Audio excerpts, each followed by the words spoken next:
Saudara, suara rakyat menggema menyuarakan tunjangan DPR yang dinilai tidak masuk akal. Masyarakat meminta wakil rakyat peka dengan kondisi ekonomi masyarakat. Tuntutan demonstrasi warga di depan gedung DPR RI hari ini kita akan bahas dengan Direktur Eksekutif Parameter Politik Indonesia Adi Prayitno dan Ahmad Irawan, anggota Komisi 2 DPR RI dari fraksi Partai Golkar. Selamat malam, Bung Adi, Bung Irawan. Malam, Mas. Malam. Saya ke Bung Irawan dulu kalau gitu. Sebagai orang yang duduk di DPR, yang tadi siang didemo sama banyak masyarakat. Saya konfirmasi dulu. Tadi polisi bilang katanya pendemo ini sudah diterima di internal DPR sebelum kericuhan terjadi. Apa betul begitu? Detailnya saya tidak tahu. Karena kami Komisi 2 tadi juga sedang melakukan rapat dengan Kementerian Dalam Negeri. Namun di DPR kan memiliki yang disebut dengan alat kelengkapan Badan Aspirasi Masyarakat. Bisa jadi alat kelengkapan Badan Aspirasi Masyarakat yang menerima. Yang menerima itu. Oke, berarti Anda juga tidak terinformasikan ya bahwa memang ada perwakilan dari pengunjuk rasa yang diterima oleh DPR RI sebelum kericuhan terjadi. Tapi saya ingin bertanya juga soal tuntutan-tuntutan yang mereka ajukan hari ini, begitu ya. Terlebih soal tunjangan yang belakangan ini ramai. Meskipun ada tuntutan lainnya sebenarnya, ada 12 poin yang saya catat tadi, termasuk salah satunya tadi pembahasan RUU perampasan aset yang belum juga disahkan hingga saat ini. Tapi kita berangkat dari tunjangan DPR RI yang publik nilai tidak selaras dengan kondisi masyarakat saat ini. Apa yang bisa Anda katakan dengan tuntutan publik yang menggelar aksi unjuk rasa hari ini? Yang pastinya begini, tadi Ibu Puan Padasko selaku pimpinan DPR telah menyampaikan sikap dan pendapatnya bahwa yang pertama yang dilakukan oleh para demonstran tadi, publik, masyarakat yang menyampaikan protes, itu bagian dari hak untuk menyatakan pendapat, bagian dari kebebasan berekspresi, dan itu bagian yang kami di DPR menghormati, dan itu juga bagian introspeksi kami terhadap apa yang disampaikan oleh publik dan demonstran tadi itu. Nah, kaitannya dengan pertanyaan mengenai tunjangan DPR, sebenarnya pertanyaan ini sebenarnya pertanyaan yang juga sensitif, bukan jawabannya aja yang sensitif. Kenapa sensitif? Sehingga pertanyaan, karena begini, karena kalau kita menyebut kaitannya mengenai angka, orang akan melihat dan menilainya sebagai sesuatu yang berbeda-beda.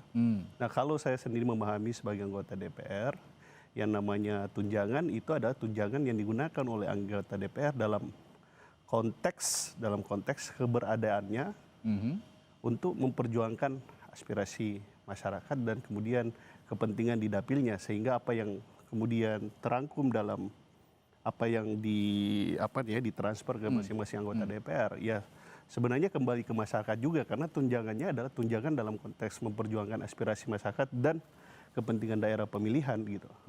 Jadi menurut itu Anda angka tunjangan ataupun take home pay lah boleh dikatakan ya, yang didapat oleh DPR ini sudah sebanding begitu, sudah sepadan dengan apa yang harus dikerjakan oleh DPR sejauh ini dan hasil yang sudah dikerjakan? Nah, ini yang aku bilang ini pertanyaannya yang sensitif.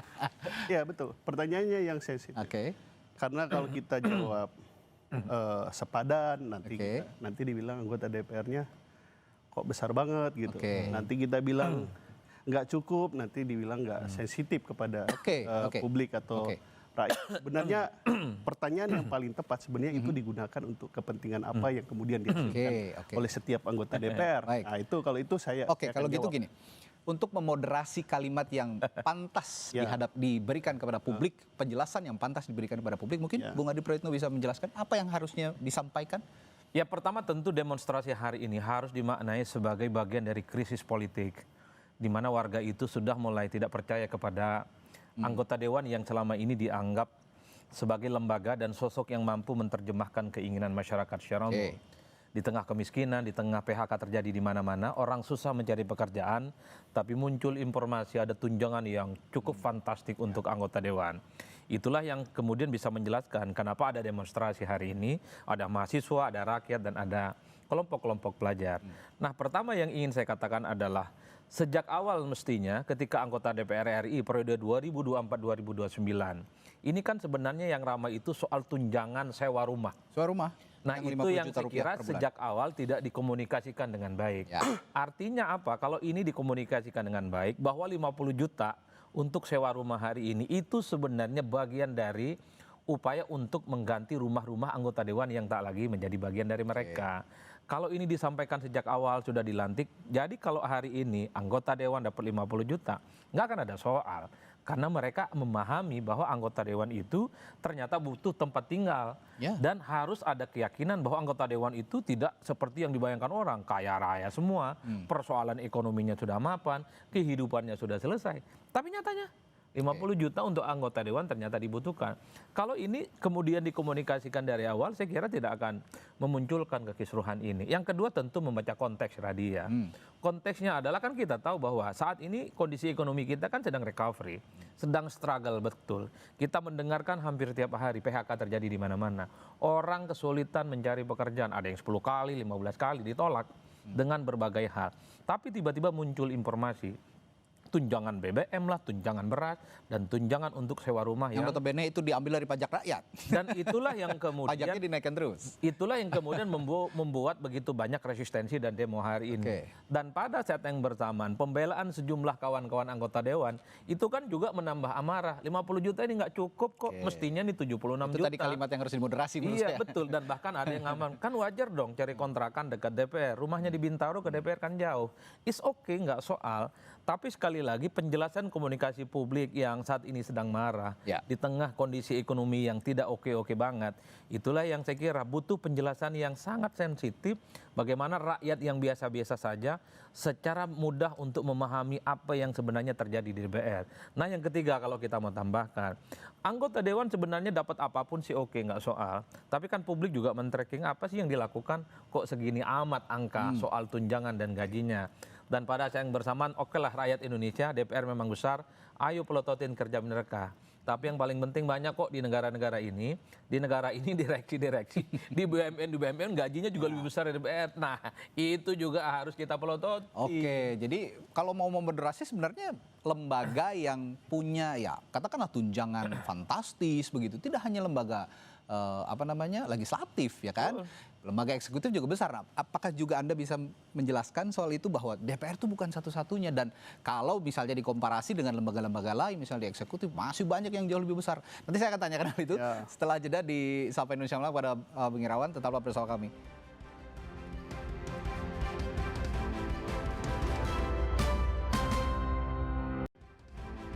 Lanjutkan lagi perbincangan di Sapa Indonesia Malam, saudara. Tadi saya bertanya ke Bung Irawan soal bagaimana memoderasi kalimat kepada publik begitu ya, supaya publik juga paham bahwa anggota DPR juga perlu amunisi lah untuk bekerja begitu. Perlu amunisi bekerja sehingga jumlah yang ditetapkan untuk tunjangan itu yang memang benar-benar terpakai untuk kerja, bukan yang lain-lain. Dan jika dikomparasikan dengan lembaga-lembaga lain, misalnya dengan lembaga eksekutif begitu. Belum lagi misalnya BUMN, komisaris-komisaris, itu kan yang juga punya pendapatan yang luar biasa. Nah, bagaimana Anda menjelaskan soal ini kepada publik supaya publik sebenarnya paham gitu dengan konteks ini?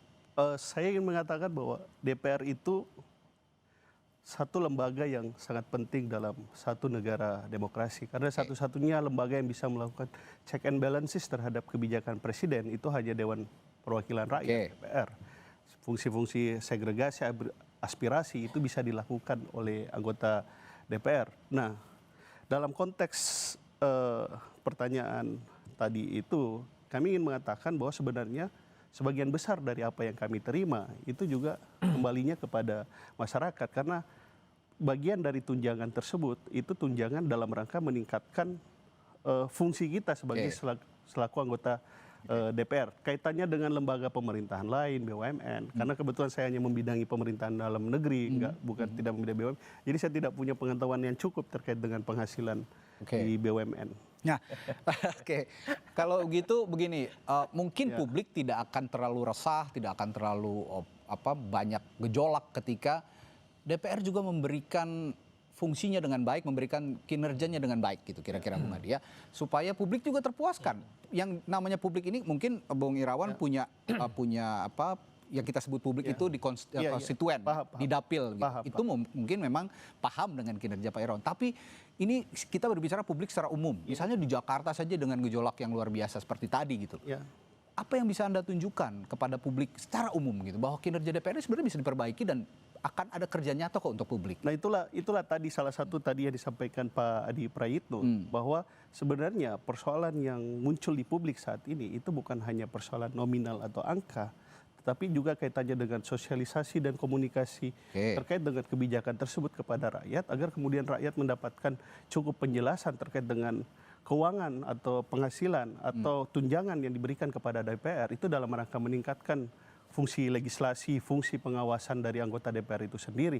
Nah, kaitannya dengan apa yang kemudian telah dilakukan oleh DPR, saya menyadari dan sebagian besar anggota DPR di DPR menyadari bahwa salah satu tantangan yang dihadapi oleh setiap anggota DPR RI itu adalah terkait dengan kepercayaan publik. Tetapi kalau kita mengukur apa yang kemudian dikerjakan selama ini, banyak kemudian kinerja pemerintahan ini itu juga kualitas kinerjanya itu berdasarkan hasil pengawasan. Bicara soal DPR. Kualitas kinerja, Anda kan juga di Komisi 2 ya? Komisi 2. Sekarang saya juga pengen tanya, di Komisi 2 sedang membahas apa saja yang produk legislasi ya, kita berbicara produk legislasi yang langsung berkaitan dengan publik dan bisa diwujudkan dengan cepat misalnya. Nah misalnya saya di Badan Legislasi DPR dan Komisi 2 DPR. Satu kaitannya misalnya efisiensi terkait dengan biaya penyelenggaraan pemilihan umum. Itu sangat tinggi, kemudian kami minta untuk dilakukan rasionalisasi terhadap anggaran pemilu itu selesai. Yang kedua kemudian kami juga meminta tadi melalui Kementerian Dalam Negeri misalnya kaitannya dengan pajak bumi dan bangunan agar dinaikkan secara wajar dan proporsional. Tidak kemudian langsung secara signifikan yang itu bisa membebani rakyat. Kemudian legislasi kami sedang mendorong terkait dengan badan usaha milik daerah yang saat ini banyak dari aset-aset BUMD tersebut. Jadi ada banyak. Soal pajak-pajak yang ramai di daerah itu juga Komisi 2 kawal itu ya? Kami kawal dan itu bagian dari kesimpulan kami dan kami sampaikan kepada Kementerian Dalam Negeri dan itu juga sebenarnya pemerintah juga melalui Menteri Dalam Negeri memberikan inisiatif dan itu menyampaikan kepada kami telah memberikan edaran agar tidak ada kenaikan yang signifikan terkait dengan pajak bumi dan bangunan. Itulah fungsi DPR mengingatkan pemerintah agar kemudian tidak mengambil kebijakan yang eksesif. Bung Adi, kalau Bung Irawan ini bisa mengelola sepertinya, mengelola kerja-kerja nyata lah boleh dikatakan begitu. Tapi bagaimana dengan anggota yang lain? Ini kan kita ngomong kalau DPR semua aja dipukul rata begitu. 580 lebih anggota DPR kayaknya kelakuannya sama aja begitu gitu. Gimana biar bisa publik tuh paham? Saya kira memang biang huru hara kekisruhan ini pertama, ada satu keyakinan bahwa anggota dewan itu selesai dengan dirinya, terutama secara ekonomi. Jadi soal gajinya besar, mau sedang ataupun kecil itu nggak masalah. Karena kita mendengarkan selama ini anggota dewan kalau sudah bicara atas nama rakyat, mengabdi, selesai semuanya, nggak ada urusan dengan berapapun dapat upah ataupun dapat keuntungan-keuntungan yang didapatkan sepanjang menjabat. Kan itulah yang mengkonfirmasi bahwa sebenarnya Pak Dewan itu mau digaji berapapun nggak ada persoalan. Tapi nyatanya itu kemudian menjadi perbincangan adalah tunjangan ini, tunjangan itu yang kemudian dianggap tidak cukup. Itu dalam hal satu.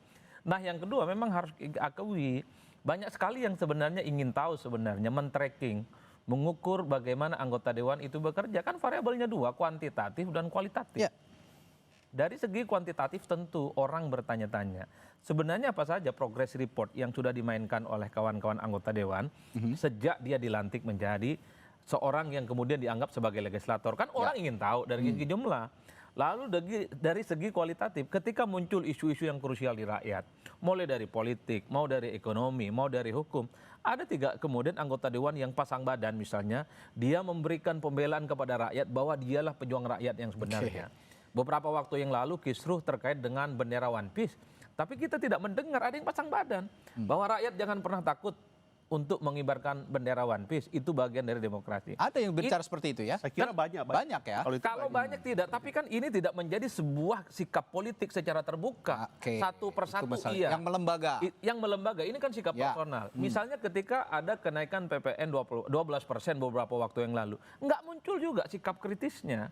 Secara kelembagaan DPR merekomendasikan, terutama DPR yang terkait, bahwa ada sesuatu yang nggak make sense dan nggak masuk akal ketika PPN naik misalnya 12%. Begitupun dengan informasi-informasi yang lain. Publik itu hanya ingin tanya bahwa ketika ada isu yang menjadi concern publik, concern rakyat, anggota dewan secara kelembagaan, terutama komisi-komisi yang terkait, itu memberikan statement dari hasil RDP mereka. Kementeriannya dipanggil, kemudian ada feedback, dan disampaikan apa rumusannya. Itulah yang saya kira untuk men-tracking apa yang dilakukan oleh anggota dewan.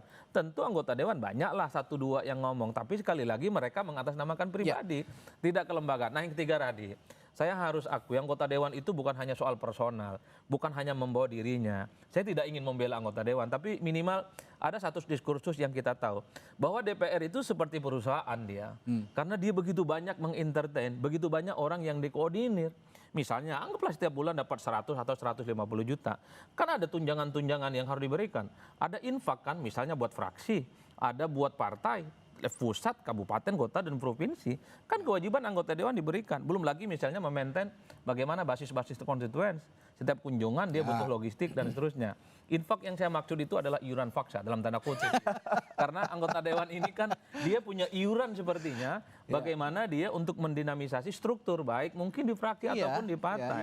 Jadi sebenarnya total yang disebut dengan 100 atau 130 itu kos politik. itu adalah sebenarnya nggak ada artinya kalau itu dicacah satu persatu untuk kepentingan anggota dewan secara umum. Ya, itu kos Tapi politik. sekali lagi harus dijelaskan dong yang kayak gini-gini ke publik bahwa apa yang didapatkan oleh anggota dewan kalau dihitung dengan kos politik dari rapat, ketemu rakyat, ada infak buat fraksi, buat partai, ini kurang dan minus loh anggota dewan. Kan kalau begitu jalan ceritanya ya Kalau saya pinjam, Jadi yang bilang kurang Pak Adi. ya, kalau kayak saya pinjam pernyataan seseorang, jadi pemimpin itu kalau nggak memberi bukan pemimpin, gitu katanya. Nah, ini memang ada apa ya? Ada frasa seperti itu dan ada anggapan masyarakat itu kalau memang tidak diberi sesuatu tidak akan mau bekerja untuk anggota dewan, terutama yang memelihara konstituennya begitu kan, itu juga rakyat begitu yang harus dipelihara, ya itu harus memberi gitu karena.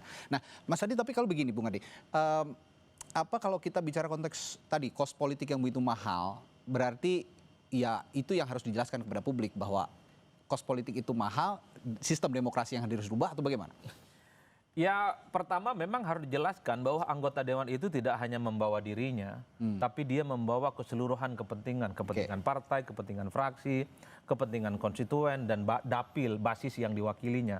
Kalau itu dijelaskan semacam kalau kita bikin RAB, kayak semacam bikin rancangan anggaran. Jadi kalau dijelaskan ke publik, ini loh yang gaji didapatkan tiap bulan dengan pengeluaran yang dilakukan oleh anggota dewan, ini nggak sepadan. Kalau itu bentuk akuntabilitas publik, disampaikan secara terbuka, oh iya ya anggota dewan itu ternyata sekalipun besar pendapatannya, tapi pengeluarannya jauh lebih besar. Itu akan make sense. Itulah yang saya kira dalam konteks itu supaya untuk mengamputasi dan diskusinya tidak itu saja.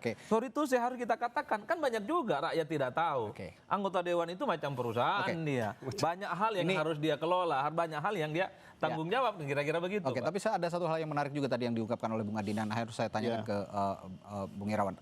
Soal pernyataan, kalau dulu saya melihat DPR itu misalnya menyelesaikan satu kasus, ada pernyataan secara kelembagaan dari fraksi, misalnya fraksi Golkar menyimpulkan bahwa masalah ini harus diselesaikan dengan cara seperti ini. Saya melihat hari-hari ini kok tidak ada. Itu yang mungkin menjadi kritik publik. Kenapa permasalahan ini tidak diselesaikan secara terlembaga, tetapi itu tadi pendapat individu yang muncul. Jadi seolah-olah ini bukan kerja kolektif lembaga yang namanya DPR RI gitu. Sebenarnya telah terlembaga. Hasil-hasil rapat DPR bersama pemerintah itu kan menghasilkan satu kesimpulan dan menjadi rekomendasi DPR kepada pemerintah. Cuma mungkin ada dua hal menurut saya. Bisa jadi karena tidak tahu, misalnya karena tidak mengikuti rapat DPR bersama pemerintah sehari-harinya. Yang kedua memang tadi telah a priori terhadap DPR karena ketidakpercayaan terhadap DPR tadi. Nah, itu berarti harus dibangun lagi kepercayaan. Nah inilah tadi yang kemudian dikatakan oleh pimpinan DPR bahwa apa yang kemudian disampaikan rakyat publik melalui aksi demonstrasi itu adalah bagian dari koreksi yang berupaya untuk terus kami perbaiki. Tapi kami juga berharap agar apa yang kami kerjakan bisa ditonton oleh publik gitu. Yang pertama tadi soal transparansi, akuntabilitas, dialog, komunikasi yang diperbaiki. Dan cara kerja kelembagaan yang diperbaiki, saya kira juga publik akan paham jika memang ini bisa terjelaskan kepada publik dengan gamblang tanpa ada sekat apapun, begitu itu tantangan bagi DPR. Tapi Radi, di tengah situasi ekonomi yang tidak oke-oke saja, agak sensitif nyebut angka. Jadi sekalipun ada tunjangan, janganlah disebutkan itu. Makanya aku bilang tadi, bukan cuma jawabannya yang sensitif, pertanyaannya juga sensitif. Baik. Terima kasih Bapak-Bapak. Tadi perbincangan kami dengan Direktur Eksekutif Partai Politik Adi Praitno dan anggota DPR dari fraksi Partai Golkar Komisi 2 DPR RI Ahmad Irawan yang sudah bergabung di Sapa Indonesia Malam. Terima kasih Bapak-Bapak. Kita jumpa lain waktu.